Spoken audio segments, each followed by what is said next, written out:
So hi guys, welcome back to my channel. So guys 13th వీక్లో nominate అయిన contestant list చూద్దాం. And guys ఇది twist ఉంటే మాత్రం ఈ లిస్ట్ అనేది చేంజ్ అవుతుంది, ఎందుకంటే ట్విస్ట్ ఉంటుంది అనేసి అందరు ఎక్స్పెక్ట్ చేస్తున్నారు. అండ్ ఇంకా ఫైనల్గా షూటింగ్ కూడా కంప్లీట్ కాలేదు, నామినేషన్ సంబంధించి ఇంకా రన్ అవుతుంది. సో కాకపోతే ఇప్పటి వరకు నామినేట్ అయిన కంటెస్టెంట్ లిస్ట్ అనేది మీకు పోస్ట్ చేయడానికి ఈ వీడియో అయితే చేస్తున్నాను. సో ఇందులో మనకు గౌతమ్ ఆల్రెడీ యష్మి ఒక ఓటేసింది, అండ్ ప్రోమోలో కూడా నబిల్ ఓటేసేసాడు. మీరు అది చూసేశారు కాబట్టి గౌతమ్ అయితే ఆల్రెడీ నామినేషన్స్లో ఉన్నాడు. అండ్ ట్విస్ట్ ఉంటే చేంజ్ అయ్యే అవకాశం అయితే ఉంటుంది. అండ్ తర్వాత ప్రేరణ నామినేషన్స్లో ఉంది, తర్వాత అవినాష్ ఉన్నాడు, నబిల్కి కూడా 2 ఓట్స్ అయితే పడ్డాయి. And Prithviraj, Vishnupriya and tasty Teja వీళ్ళకైతే ఓట్స్ అయితే పడ్డాయి. ప్రతి ఒక్కరికి 2 ఓట్స్ చొప్పున పడ్డాయి. అండ్ ఇక ఫైనల్గా రోహిణికి సింగిల్ ఓట్ అయితే పడింది.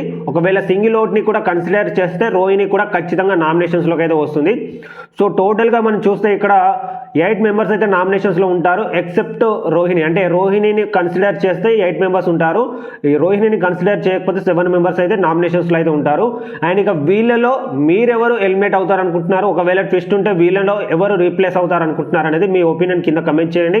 సో ఇది గైస్ ఇప్పటివరకు ఉన్నటువంటి నామినేషన్ సంబంధించిన కంటెస్టెంట్ లిస్ట్. ఒకవేళ ట్విస్ట్ ఉంటే చేంజ్ అవుతుంది, ట్విస్ట్ లేకపోతే ఇదే ఫైనల్ లిస్ట్ అవుతుంది. సో కాబట్టి ఏమైనా లిస్ట్లో చేంజ్ ఉంటే మరొక వీడియోలో పోస్ట్ చేస్తాను. సో ఇంతే గైస్, మరొక మంచి వీడియోతో మీ ముందుకైతే వస్తాను. Thank you guys, thanks for watching this video.